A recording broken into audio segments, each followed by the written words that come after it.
Hello दोस्तों, कैसे हैं आप सब। जहां तक उम्मीद है आप सब बहुत अच्छे होंगे। दोस्तों, आज के इस वीडियो में हम लोग बात करेंगे तुगलक वंश के बारे में, जो दिल्ली सल्तनत का एक महत्वपूर्ण वंश था। तो चलिए वीडियो को आगे बढ़ाते हैं और जानते हैं तुगलक वंश के बारे में। अगर आप इस तरह का वीडियो देखना पसंद करते हैं और चैनल पर नए हैं तो चैनल को लाइक कर दें, सब्सक्राइब कर दें और लोगों में शेयर कर दें। तुगलक वंश की स्थापना सन 1347 ईस्वी में खिजर खान ने की थी। यह एक तुर्क वंश था जो दिल्ली सल्तनत के उत्तराधिकारी के रूप में आया। उलुग खान ने तुगलक नाम को अपनाया, जिसे उनके पीछे आने वाले सुल्तानों ने भी अपनाया। तुगलक वंश का एक महत्वपूर्ण विशेषता यह भी थी कि उनके सुल्तानों ने तुगलक नाम को अपनाया, जिससे उनके पीछे आने वाले सुल्तानों ने भी अपनाया। इससे उनका गहन इतिहास और प्रभावशाली स्थान सल्तनत में बना रहा। जब भी कोई नया सुल्तान तुगलक वंश में आता तो उसके पूर्वजों के वंशावली में जोड़ दिया जाता।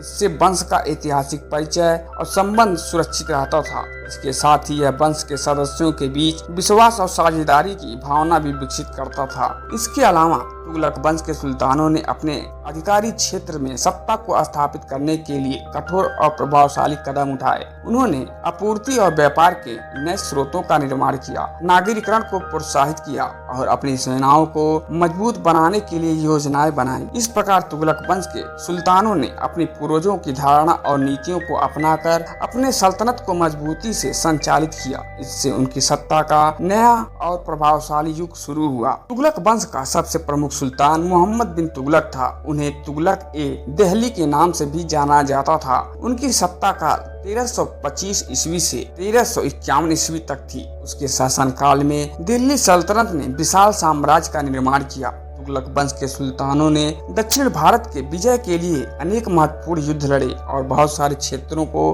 अपने अधीन किया।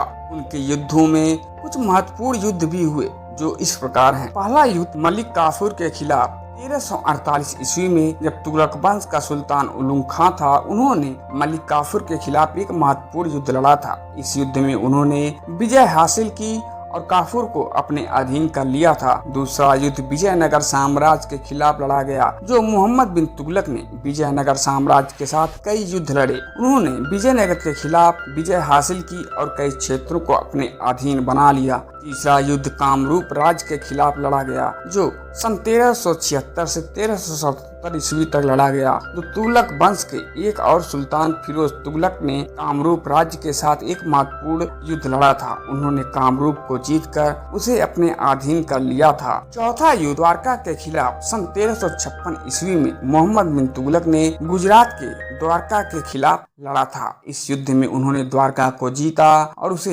दिल्ली सल्तनत के अधीन कर दिया। तुगलक वंश के सुल्तानों के द्वारा लड़े गए युद्ध और उनके विजय से वे दक्षिण भारत के बहुत सारे क्षेत्रों को अपने अधीन कर लिया था। इससे उनकी सल्तनत का क्षेत्र विस्तार बढ़ता गया और उनका प्रभाव दक्षिण भारत में मजबूत हुआ। मोहम्मद बिन तुगलक की शासनकाल में दिल्ली सल्तनत अपने शक्तिशाली दौर का आरंभ कर चुकी थी। उन्होंने नागरिकरण के लिए अनेक योजनाएं बनाई, जैसे कि दिल्ली में कई महत्वपूर्ण सार्वजनिक इमारतें और अनेक नगरों की स्थापना भी की। मोहम्मद बिन तुगलक के उत्पन्न किए गए अर्थव्यवस्था की स्थिति इतनी खराब हो गई थी कि दिल्ली सल्तनत ने इसका असर महसूस भी किया। उनके शासनकाल में मानविक विप्लव, आर्थिक मंदी और खाद्य समस्याएं भी हो गई थी। तुगलक वंश के सुल्तानों में से एक अलाउद्दीन हुसैन बहमनी की स्थापना करने वाले हुसैन बहमनी थे। वे दिल्ली सल्तनत के उत्तराधिकारी थे और उनके द्वारा दक्षिण भारत में एक अलग सल्तनत की स्थापना की गई।